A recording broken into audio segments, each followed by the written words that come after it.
Good day, friends. It is me, HLModtech, and I am back with my SJRC and Rootco F11 gimbals.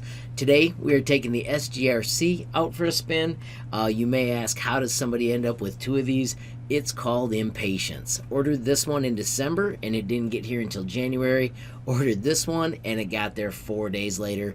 Do have to pay a little bit more, but it comes almost instantly, and since I bought it on Amazon, the support I've gotten when I ask for questions has been priceless. So my friends, we're gonna fly Lake Mac, so let's get cracking.